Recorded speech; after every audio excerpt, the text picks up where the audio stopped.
नीरज जी हमारे साथ जुड़े हुए हैं। नीरज जी, आज क्या क्या हुआ सर?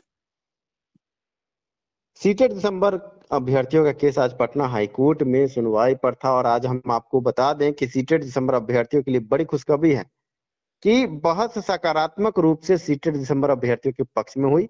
वरिष्ठ वकील दीनू कुमार और रितिका रानी की जोड़ी ने अभ्यर्थियों की तरफ से जो भी पक्ष रखा है, अब हम कह सकते हैं कि अभ्यर्थियों की जीत सुनिश्चित है। हम आपको बता दें कि आज पटना हाईकोर्ट में प्रातः 11 बजे के बाद ये सुनवाई प्रारंभ हुई और हमारे वकील के द्वारा ये बात रखी गई कि 8/6/2020 के नोटिफिकेशन में कहीं भी कट ऑफ डेट की चर्चा नहीं है और जब अभ्यर्थियों ने आवेदन दिया कि हमें भी मौका दिया जाए तो आनन फानन में 15/6/2020 को ये लेटर निकाला गया कि 23 तारीख जो कि सितंबर महीने का है तब तक का कट ऑफ डेट है। ऐसे में आप ये समझे कि NIOS DLED केस की जो सुनवाई हुई वो जनवरी माह तक चली और जनवरी माह में जाकर के डिग्री वैलिड हुई है। तो जब जनवरी माह में डिग्री वैलिड हुई है तो पिछले कट ऑफ डेट में उनको कैसे बहाली में मौका दिया जा सकता है? बिल्कुल सर। इन सब बातों पर चर्चा हुई। इसके बाद कई बहस जोरदार आपको सुनने को वहां पर मिल सकती थी अगर आप वहां होते, पर हम आपको बता रहे हैं, हमारी जुबानी आप सुन सकते हैं। हम आपको बता दें कि माननीय न्यायाधीश ने भी ये माना कि अलग अलग कट ऑफ डेट क्यों, जी, एक अभ्यर्थी के लिए आप कुछ और कट ऑफ डेट देते हैं, दूसरे अभ्यर्थी के लिए कुछ और कट ऑफ देते हैं। आप अपने ही आवेदन में ये जो सरकार के तरफ से ये नोटिफिकेशन निकला था उसमें कहा गया था कि बहाली प्रक्रिया के अंतिम तिथि तक जो भी अभ्यर्थी एलिजिबल होंगे सबको लिया जाएगा। ऐसे में अब सरकार बुरी तरह फंसती नजर आ रही है। सरकार के वकील द्वारा सुप्रीम कोर्ट का एक जजमेंट पेश किया गया और जिस जजमेंट का जवाब हमारे वकील ने दिया है और ये बात अब साफ हो चली है कि सरकारी वकील कहीं ना कहीं इसमें खुश होते नजर आ रहे हैं और सीटेट दिसंबर अभ्यर्थियों के वकील मजबूती के साथ खड़े हैं। जीत सुनिश्चित है।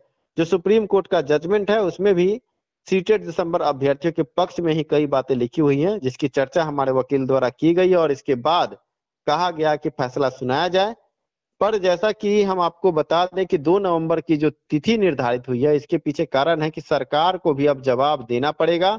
सरकार से हाईकोर्ट पटना ने यह पूछा है कि क्यों अभ्यर्थियों के साथ ये खेल हुआ, क्यों मौका नहीं दिया गया।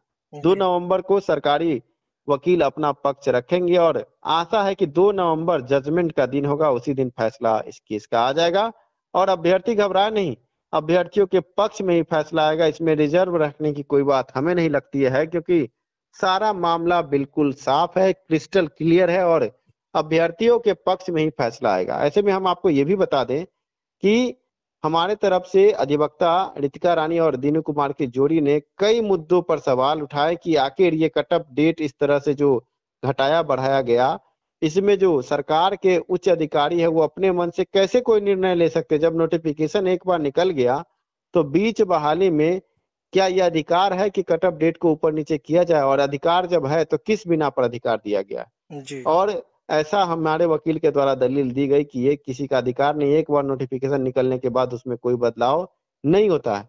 अगर ज्यादा बड़ी बहस होगी तो ये बहाली ही रद्द हो सकती है, ऐसा हो सकता है क्योंकि बहाली प्रक्रिया में कई अनियमितता देखने को मिल रही है और सीटेट दिसंबर अभ्यर्थियों को अब कहीं से भी परेशान होने की जरूरत नहीं है।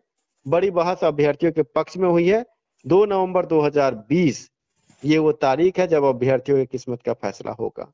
हाई कोर्ट में अभी तिथि संबंधित कुछ गतिरोध है, इस कारण थोड़ी लंबी समय अवधि आपको लग रही है, पर 2 नवंबर 2020 45 दिन का समय अंतराल है। 45 दिन के बाद केस का फैसला आ सकता है। ऐसे में 9 नवंबर तक DLED प्राथमिकता है केस की भी सुनवाई, अब फैसला रिजर्व हुआ है। सुनवाई अब अगली तारीख 9 नवंबर को है जिस दिन फैसला आएगा। हम कह सकते हैं नवंबर माह में 2 बड़े फैसले आपको देखने को मिलेंगे और सीटेट दिसंबर अभ्यर्थियों के पक्ष में फैसला आएगा। ये हम आश्वस्त हैं, संभावना यही है। आगे अब अगली सुनवाई देखने की बात होगी कि क्या होता है। अगर सर सरकार दिसंबर सीटेट के लिए सर बीच में ही सर लेटर जारी कर दे और आवेदन लेने के लिए मौका दे दिया जाए तो इसमें सर तो मामला कोर्ट का खत्म ही हो जाएगा।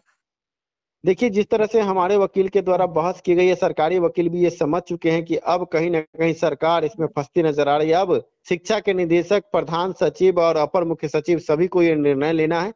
हम आपके चैनल के माध्यम से अभ्यर्थियों को ये बताना चाहेंगे कि 1 से 2 दिन में हम उच्च अधिकारियों से मिलने की पूरी कोशिश करेंगे और अभ्यर्थियों का पक्ष रखेंगे। और ये हम दर्शाएंगे कि जब शिक्षा के निदेशक पिछली बैठक में हमारे साथ ये वार्ता कर चुके हैं कि 35,000 सीट हमारे पास है, हम इसको जोड़कर 15 दिन का समय आपको देते हैं आवेदन के लिए, तो वो दिया जाए और अभ्यर्थियों को इससे लाभ हो सकता है। शिक्षा सुधार रोजगार की टीम अगले 2 से 3 दिन में सरकार के उच्च अधिकारियों से मिलेगी और सभी मुद्दों पर वार्ता होगी। घबराए नहीं अभ्यर्थी, हम पूरी तरह सीटेट दिसंबर अभ्यर्थियों के साथ है, पर अभ्यर्थियों से एक और निवेदन है कि अगली सुनवाई जो 2 नवंबर को निर्धारित हुई है, उसके लिए अभ्यर्थी अब कुछ ना कुछ आगे फंडिंग करे, क्योंकि अधिवक्ता को फिर आगे फीस देना होगा और अंतिम सुनवाई के लिए आप अभ्यर्थी कमर कस लें। आगे जीत आपके हाथ में है, जीत सुनिश्चित है। जी, थैंक यू सर। धन्यवाद लखिंदर जी।